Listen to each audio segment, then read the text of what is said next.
Hello and welcome back to Big Nostalgia, the podcast where we look at games from our childhood, how they were developed, how they've aged over the years, do they still hold up? What was the story behind that development? We answer all of those right here in this episode. This week, Blast Corps. I am haddowinc. And I am VicStar. I decided to do it in a slightly different order today because I was most of the way through that sentence and realised I hadn't done the introduction of myself. But Blast Corps is going to another favourite developer of ours. It's another game from Rareware, or just Rare as they're known now. But this is slightly earlier in their N64 days. So this was actually the second game they released on the N64 after Killer Instinct Gold, which I believe was just kind of like just moving Killer Instinct from the SNES over to the N64. But this is a silly question. Was it before or after Banjo-Kazooie? Before. So Okay. Banjo-Kazooie came out at the end of 1998. Mm-hmm. This game was released in March 1997 in Japan and North America, and then December 97 in the rest of the world. Oh, okay. So production of this game began in early 1996, and it was actually quite interesting that the game was given to a team of 4 recent graduates to work on. And actually, at no point in its production did it have any more than 7 people working on it at a time. That's quite small, isn't it? So that's a very small production team, really, when you think about it. And like the simple fact that it was given to 4 graduates, like not sure you'd really get that nowadays. A big company giving giving quite a new console, like new dev kits, new IP, 4 grads, off you go. Would Portal be a good example of that, or was that more of a too small a game to compare it to? So Portal, I think we possibly would do in the future once we start expanding our scope a bit. But Portal's got an interesting development in that a group of students made like the pre-game for Portal, I guess you'd say. Like the concept of the portals was in it, but it was a bit of a rough indie game. And then Valve just hired them all and got them to make Portal. So it's kind of the same with a small team, graduates or understudies actually making new talent. Quite a big game. Yeah, about bringing in new talent, have a novel idea, and just letting them do it. So I suppose that'd be a more modern. Well, it's not really modern, is it? Portal's quite old now, but a more up-to-date version of that happening. But as you said, it doesn't happen that often. Yeah, and as a result, the game, there was no real design by committee or anything like that, and as a result, apparently the game's production moved. Well, if it started in early 1996 and it was released March 97, it's like a year production cycle for a small team. That must have meant they were just basically no one really, they occasionally, I guess, people stuck their head around the door, but they were just kind of left to get on with it. Which is quite a nice first game for pre-graduates, isn't it? To be given that freedom just to get on with it and be trusted to make results. Yeah, and I think, obviously, the results show for themselves in what came to be known as Blast Corps. So the game was built around just the idea of kind of an open environment, but what kind of centered the gameplay was the idea of a constantly moving object, and that would be the focus of the gameplay. So even though you've got all this space, you didn't get too lost or get too far astray, because the focal point was always this constantly moving object through the level. And this went for a few different things that it could be, and ended up being a nuclear missile carrier, which naturally... Why not? And thing is, because of the development being quite fast and being a lot of just grads just basically throwing in whatever ideas they thought were cool, the story ended up being reasonably last minute. But I never even realised Blast Corps had a story. I've got to admit, neither did I. I just assumed it didn't. So the story of Blast Corps is that there's a nuclear missile carrier being driven by some guys, and it starts to there's an error. Like there's, I think some acid drips down. It causes an error in the truck, and they both bail out. And the truck's kind of programming designates it to go to ground zero, like the launch site, by the way the crow flies. So we're in a straight line across the country, and if it hits anything, those nuclear warheads are going to explode. So therefore, Blast Corps, a team of like demolition guys, get brought in, and their purpose, their only job, is to go in front of the nuclear missile carrier and basically knock down everything in its way. Because if it hits anything, it will blow up. That feels like the most American storyline ever. It does. It feels very like late 90s as well. Yeah. It's like the plot of a B movie. Well, it is. I mean, speed. If it goes under 50, it blows up. And if it hits anything, it'll blow up. The only difference is it's not a bus full of people, it's nuclear weapons. So this was actually turned into a 3-part Dark Horse Comics book. So released 3 issues going over the story. I'll have to send it to you after this. I'll possibly put a link to it in the description. I'll just say the artwork of it is absolutely terrible. Like, is it? It's abysmal. It's just kind of weird, and none of the characters, like, I just don't dig the style, and at times that sounds amazing. At times it looks a bit weird and creepy. Possibly they last minute story, somebody just scribbled something down and were like, release this. Why not, eh? That's our marketing. So yeah, the objective is then very simple. You've got vehicles at your disposal, and each level is just clearing the path for the nuclear missile carrier to get from one side to the other. So actually, when you talk about a gameplay, a primary loop for a game, i.e. what's the thing you'll be doing most, it's very simple. Like compared to some of the other games you talked about, like, which are like quests and collectibles and different moves and different collectibles. This is just clear a path for the nuke so we all die. Yeah, I suppose that is the simplest sort of concept, isn't it? As you said, like there's so many collectibles in, say, like Donkey Kong, or so many sort of storylines you could go down in some of the others, and it's just like, no, simple. Literally, this is what it says on the tin. Yeah, you can't get much more simple, but as a result, the game has quite a lot of vehicles that you can use, and actually there's something from the development that usually when you're developing stuff for a game, you come up with the function, and then you come up with what could provide that function.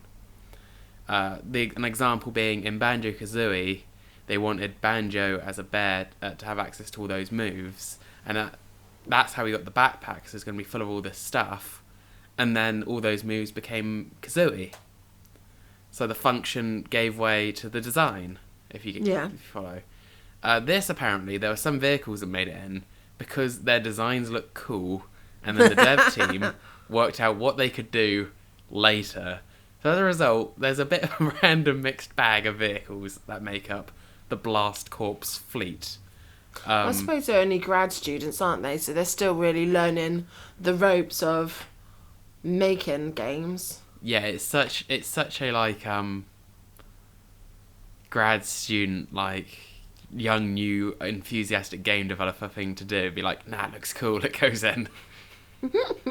So as a result, you've got some like simple stuff. I didn't realise they all had names, but I should really expect that by now. It's rare.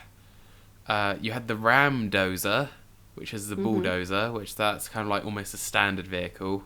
It can take out some buildings, and it can push around TNT. You've got Backlash, which is a fairly slow moving dump truck. It can ram into things, and it can skid around. Skyfall is a dune buggy that can like roll around, and it can only destroy things by landing on top of them. That's why it's, Skyfall. Thunderfist is a human operated robot, so like a Gundam. See, that's the one I remember. The robot. Do you remember that it didn't have one of its arms? No. Because they ran out of polygons. Just ran out. So One-armed robot, why not? instead, it's a one-armed robot, and they just have it programmed in so that the other side will spark on occasion to give the insinuation that the other arm just fell off. Again, it's putting they clearly designed the robot before they thought about anything about what it would do. Or even if they had enough parts to actually make this robot whole. Exactly. You've got the Cyclone suit, which is a robotic-powered exoskeleton. Did that one fly? No, we're getting to the one that could fly. This Okay. one could destroy buildings by somersaulting into them. Which again, Obviously. of course. That does sound very cool. Yeah. The J-bomb, I think, is what you're thinking of. It's a jetpack, and it can fly above target buildings, and it can drop onto them. Ah, yeah, that's the one I'm thinking of. So that one can kind of fly around, but the only way it can do it is almost like, like Mario 64 kind of ground pound. Ballista is a motorcycle that can fire missiles. And Sideswipe is a vehicle that has those panels that stick out the side. Yeah. And it goes through the middle and can shoot, extend them to destroy things. So it's They're quite a ragtag team. yeah, it's a bizarre set of vehicles, really. But it's just part of the charm of this game is that the only sensible one I think I listed was the bulldozer at the beginning, and all the rest are The kind very of first crazy. one. Yeah. And what they also did in this game was that you had the main story, which was kind of clearing stuff. But do you remember the time trials and the race missions? I remember the race missions. Yeah, so there was more vehicles for that, but they were mostly just cars. But they all were kind of references to different movies. So you had kind of just a standard police car. You had a car that they called the American Dream, which was a hot rod with a horn at the front, and that's from Dukes of Hazzard. Again, obviously. The muscle car, which is the car from Starsky and Hutch. And the van, which is the van from the A-Team. Yeah, obviously, of course. Why Again, not? this is very clearly a game where there was no design by committee. This was just 4 people shooting the shit, and whatever they suggested went in. I like that film. Let's put that in. Why not? Yeah, and it kind of goes with the whole action flick B-movie storyline as well. Mm. So it's surprisingly coherent in its themes, I guess. Even if it isn't in its actual vehicle distribution. Yeah, and I remember as well, and maybe there'll be there's also trains and stuff, and barges and cranes. There's fixed stuff, things that are fixed that can move you between the different bits of the level as well. So yeah, sounds really, really 90s. Yeah, no, this game is just if you wanted if someone was what was the 90s, and you had In game form. yeah, and you could only tell them through games. This would be on the list. This would be on the list, as would obviously Snowboard Kids. Snowboard kids. You can't say that word without doing the voice. Snowboard Kids. Snowboard kids. But we digress. And actually, I revisited this game obviously as part of the research, and it was interesting what we were saying earlier about kind of how early it was in the N64's lifespan. And it could just be because it had such a small team working on it, but it does look very N64 game. The models, whilst they are decent, you could put it next to Banjo-Tooie and you'd be like, yeah, Banjo-Tooie was produced after everyone had got a lot more experience with the system. And what I remember of the levels as well, the level design was very simple. Compared to maybe older games on PCs, very simple. There's as you said, there's stuff in the way, so it's very much like a block building, not a lot of detail. Yeah. And although, talking about that, this game received some praise because whilst it was a bit simple visually, it at no point... Because do you know what a distance fog is in game design? No. So that's fog that you add to a game to hide the fact that you've got graphics popping in. I.e., draw distance, which is how far a game can, like, generate the level ahead of you. So even games like Breath of the Wild on Wii U had to add distance fog because the Wii U was not as powerful as the Switch. So if you were stood on a mountain looking over the world, there was more fog covering bits in the distance to hide the fact that not everything might have been there. This game was received some praise because it did not rely on that at all. Oh, okay. That's really good for the time that it came out. Yeah, exactly. But do you think they sacrificed some of the detailing generally in gameplay then for not having that? I think the gameplay was reasonably solid, but I think definitely the detail and the textures and things will, from what I can, from revisiting this game, seemed quite basic, really. Yeah.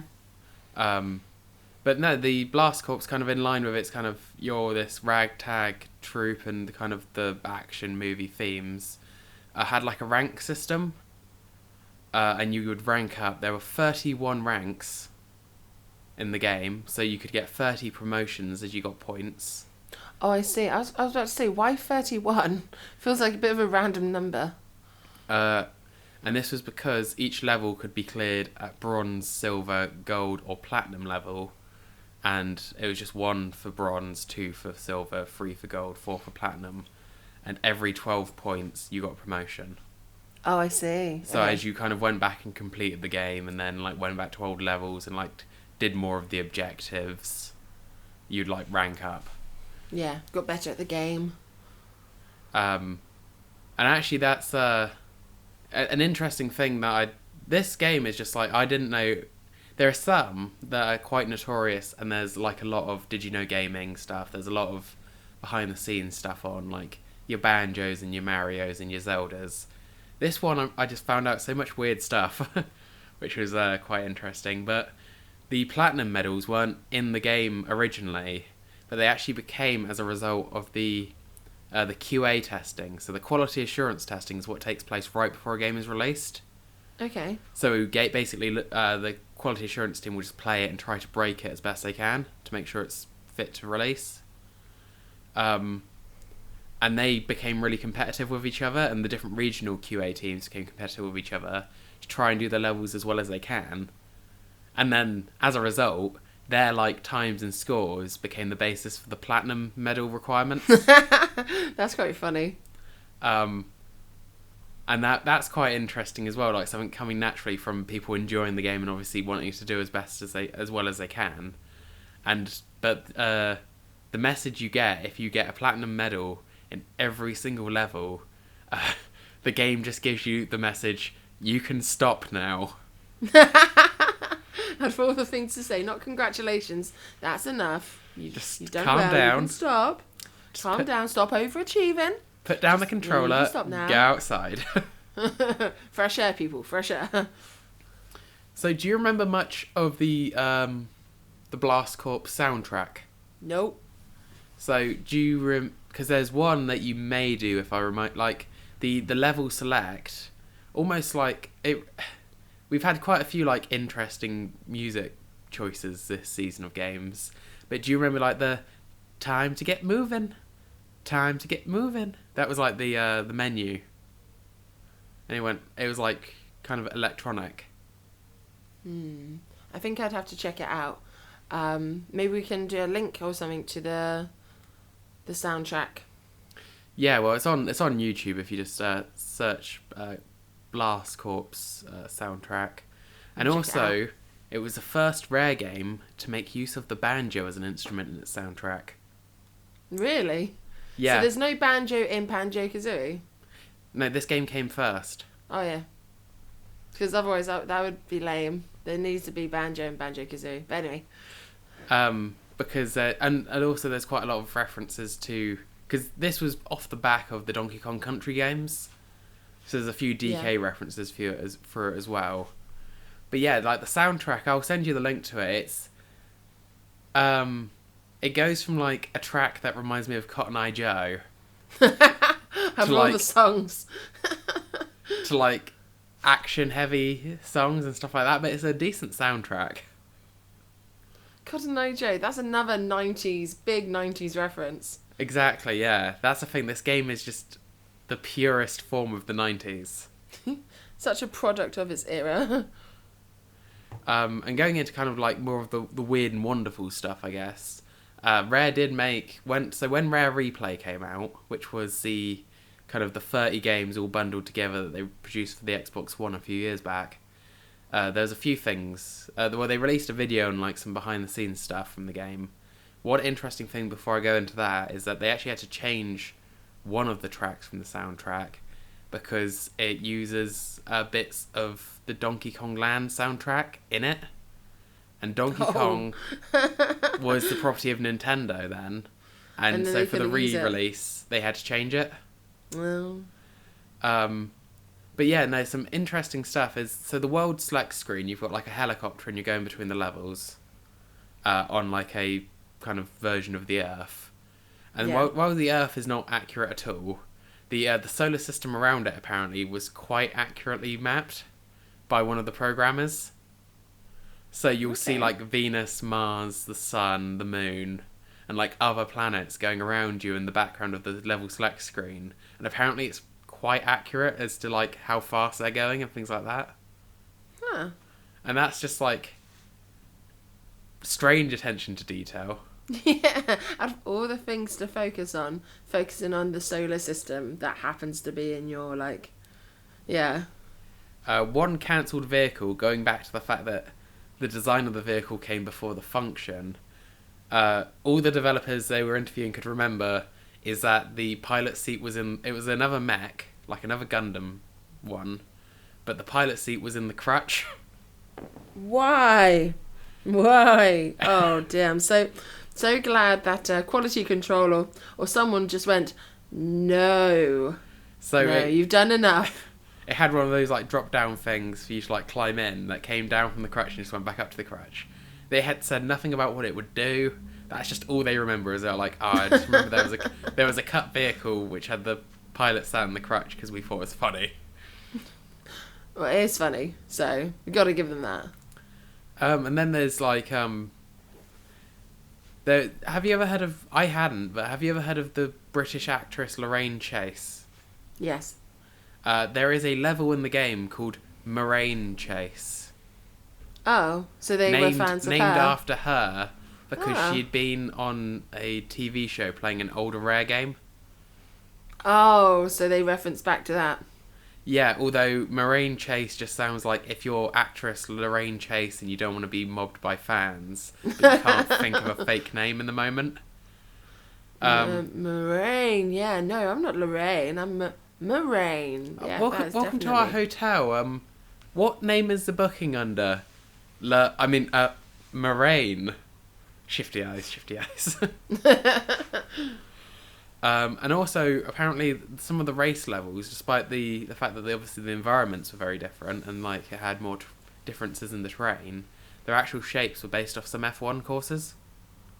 Oh, really? Yeah. So that's like... Yeah, it's interesting to look up the stuff about Blast Corps, because a little bits and pieces, but... So there's a lot of attention to detail. Like, I knew there would be, because there is a lot of attention to detail to all these games. But the things that some of their attention to detail is on is very specific and kind of a little bit quirky and very odd thing to be so specific on.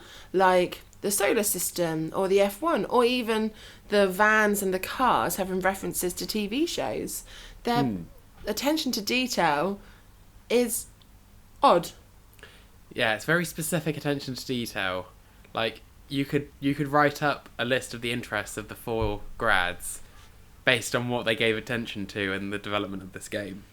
And know nothing about them and do a quiz about them and probably get at least still like 50% right. Yeah. So the game sold around 1 million copies. So apparently that was less than Rare had hoped, but I still think that's pretty good. Yeah, especially given being how early it would have been in the console's life. So it's early games obviously have to deal with the fact that not as many people have the console yet.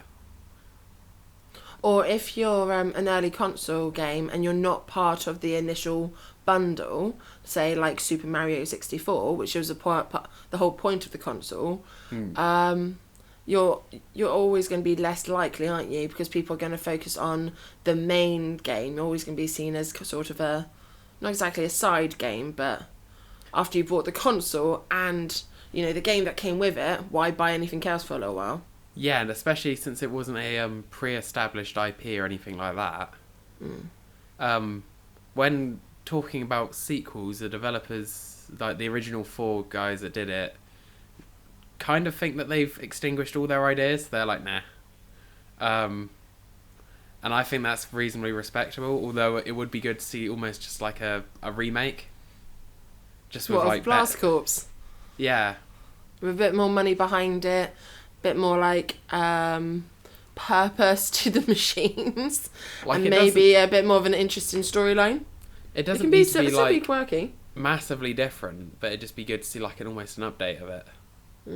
A fresher version with up to date graphics and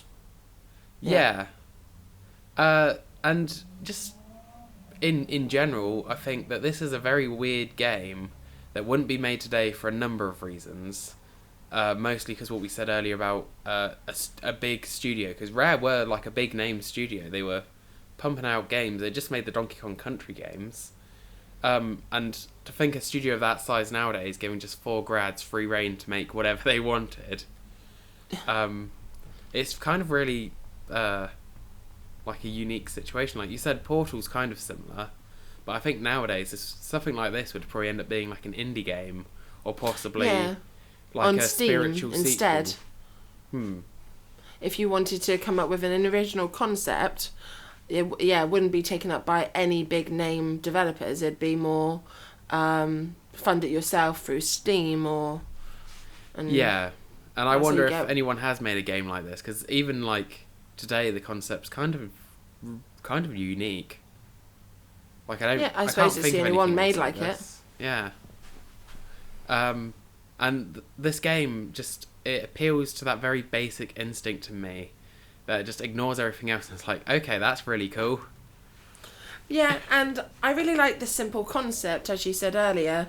Literally, all you need to do to enjoy this game is go into the level and destroy stuff. Yeah. Yeah, that's a simple concept. I can get behind that. Destroy! But even then, the destruction is focused around the vehicle that's constantly moving across the level. So there's always that time restraint. And it also doesn't feel like completely pointless in a way, because like if you're just given like a room like destroy everything, I think you get bored of that pretty fast. Whereas you still have a mission. Yeah, the ticking clock and the slowly moving object, and that means that you've got to kind of focus a bit and strategize. And I think it's What would you say about Blast Corps?